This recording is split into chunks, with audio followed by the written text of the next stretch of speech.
గౌరవనీయులు రాష్ట్ర ముఖ్యమంత్రి వర్యులు రేవంత్ అన్న గారికి నమస్కారం. అన్న 317 బాధ్యులమన్న.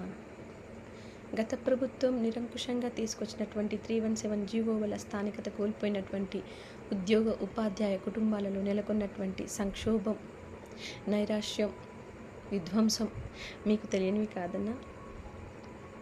317 బాధ్యులుగా ప్రతిరోజు వందల కిలోమీటర్ల దూరం ప్రయాణం చేయలేక, ఇటు మా కుటుంబాలను చూసుకోలేక, అటు మా పిల్లల భవిష్యత్తు, స్థానికత ప్రశ్నార్థకంగా మారినటువంటి ఈ సంఘర్షణలో అనునిత్యం మేము అనుభవిస్తున్నటువంటి శారీరక, మానసిక, ఆత్మగౌరవ సమస్యల వల్ల ఎంతోమంది గత ప్రభుత్వ హయాంలో మొదలైనటువంటి మారణహోమం ఇంకా ఈ ప్రభుత్వం మారినాక కూడా కొనసాగుతూ ఉండడం దురదృష్టకరమన్నా.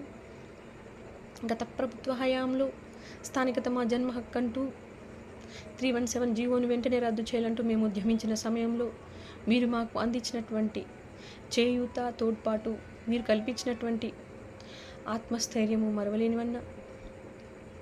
గాంధీ భవన్ సాక్షిగా గాంధీ జయంతి నాడు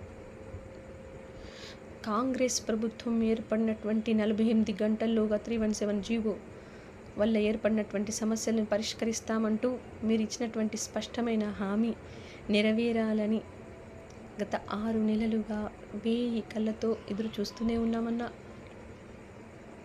జూన్ 2 తెలంగాణ ఆవిర్భావ దినోత్సవం కాంగ్రెస్ ప్రభుత్వం ఏర్పడిన తర్వాత ఈ 317 బానిస సంఖ్యలను విల్చుతూ తమ తమ ప్రాంతీయ స్వంత జిల్లాలలో ఎగరబోయబోతున్నారు అంటూ మీ పక్షాన మాకు స్పష్టమైన హామీ వినిపించిందన్న. అయితే మీకు తెలియని సమస్య కాదు, మీకు తెలియని పరిష్కార మార్గాలు కావన్నా. మీరు సబ్ కమిటీ కాన్స్టిట్యూట్ చేశారు, అన్ని యూనియన్ లీడర్లతో సమావేశమయ్యారు. అందరి నుండి ఈ సమస్యకు గల కారణాలు, పరిష్కారాలు, వారి యొక్క అభిప్రాయాలను అన్నింటినీ కూడా స్వీకరించారన్న.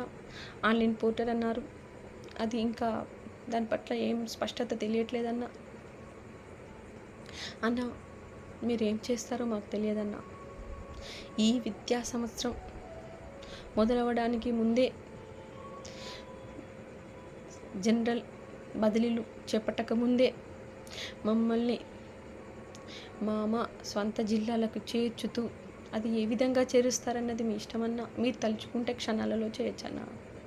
మీరు స్పష్టమైన ఖాళీలలో నింపుతారా, లేదు కాబోయే రిటైర్మెంట్ ఖాళీలను దృష్టిలో పెట్టుకొని మమ్మల్ని తీసుకొస్తారా, లేదా సూపర్ న్యూమరీ పోస్టులను క్రియేట్ చేస్తూ తీసుకొస్తారా, ఎలా చేస్తారన్నది మీ ఇష్టమన్నా.